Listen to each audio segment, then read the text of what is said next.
Hello, ladies and gentlemen. Welcome back to Dragoonster16. This time with a bit more colour.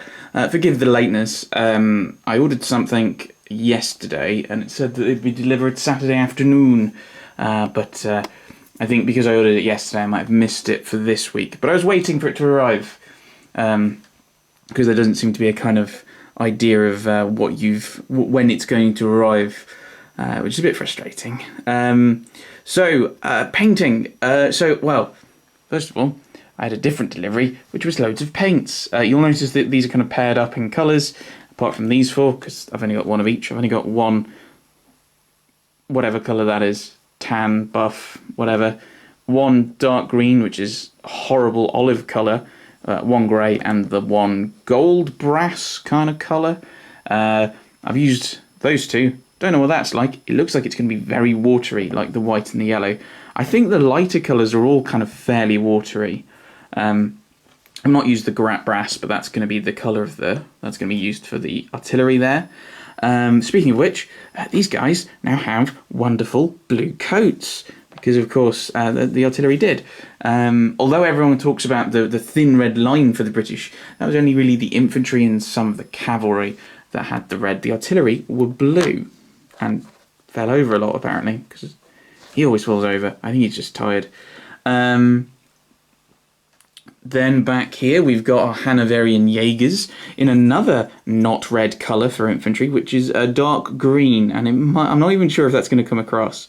You might be able to see that the cuffs and the kind of cap strip are a light green, but the actual coat is meant to be a dark green. I'm not sure how that's coming across, because it is actually quite dark at the moment. I would have recorded a bit earlier, but as I said, I was waiting for these bits and pieces. Speaking of the green and the blue, the British line have got blue cuffs. You can just make that out if I move this over. There should be it looks like there's a blue collar and a blue cuff. If I can get him, the right way around. Just there on his hand. On his cuff, that should be blue, and the Hanavarians have got green, and I'm not going to show you that because I don't think it's going to work. Also, they've got their yellow strips on their cap, although I think for the Hanavarians they're going to need another coat of the yellow. But of course, you'll also notice that I've got a skin colour, and it actually looks like skin, so that's good.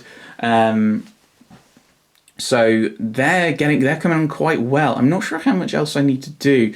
I think maybe using the buff on the straps is kind of the key way to go. And I've got to do the wood. Now I've got two browns. I've got the wood brown and a leather brown. I'm hoping the wood brown is a slightly warmer colour. I'm going to try it because here is our black soldier from the Liverpool, the 8th Regiment. So his skin was based on leather brown, but so's his musket. I tried using that, and so it looks a bit odd that the musket and the skin colour are the same colour. So I'm going to try and fiddle with that and change it. But yeah, there's a few little bits to touch on. It'll be the wooden colour and then the metal, and then some of the buff, I think, for some bits, some of the leather and the straps. But I might be using the leather brown anyway for bits of leather, like the back, like parts of their pack, and I might use the metal for that. But I think they're quite close to being done.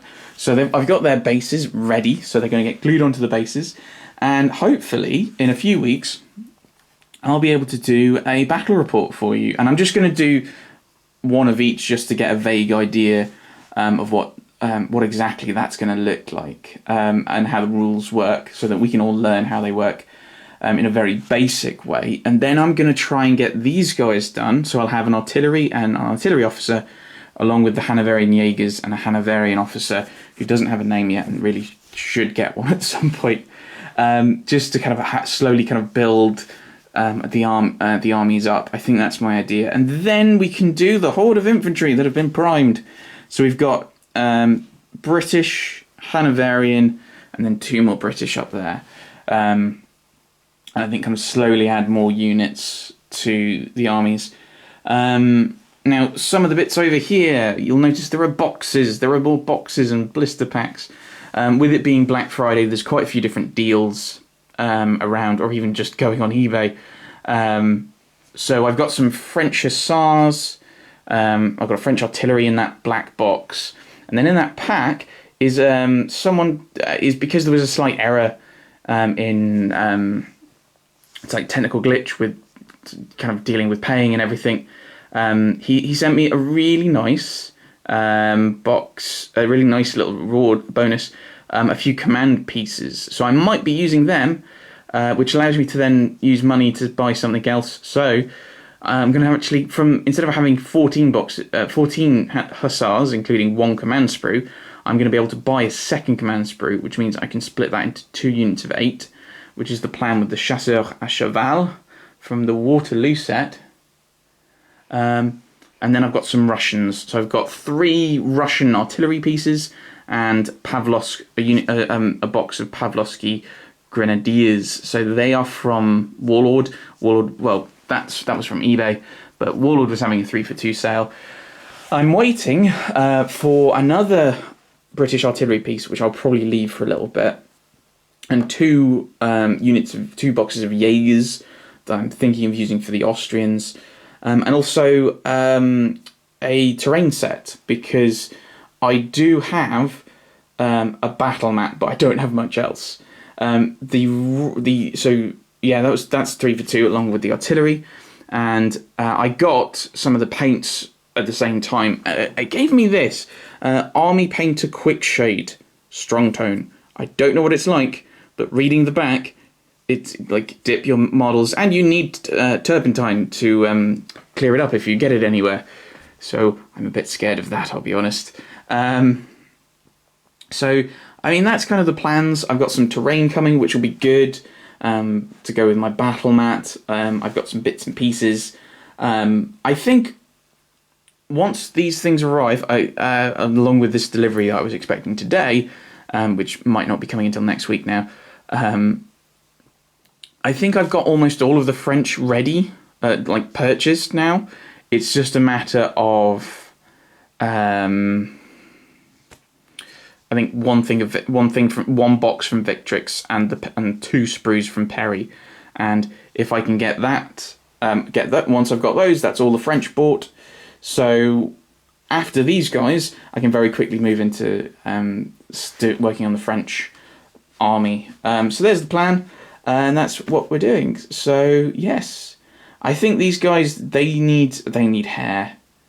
It's always interesting. It's weird, like the black becomes more and more, the bits that are black become more and more noticeable. Like these guys, they're all black, so there isn't a particular part of them that is obviously black when it shouldn't be. But as you get more and more colour, it's clear that there's bits that you've missed. So hair, that kind of some of the lace and epaulette type things on the shoulders. Other bits and pieces that need black, that's swords, gloves. Some people have gloves that need to be painted, so I'm going to have to reach back into white, which will allow me to test the Army Painter white. The Warlord stuff is Army Painter by the looks of it. I was kind of hoping for a better green. The more I think about it, the more I think the actual green you should be getting for facing should be lighter than that. Similar with the blue. So the green I made for these, that I got for these, for their straps and their cuffs and everything, was a mix of these two. These 2 colours, the Army Painter ones, to make it a slightly brighter green than this. Although I actually added a little bit of black to that to make it darker anyway.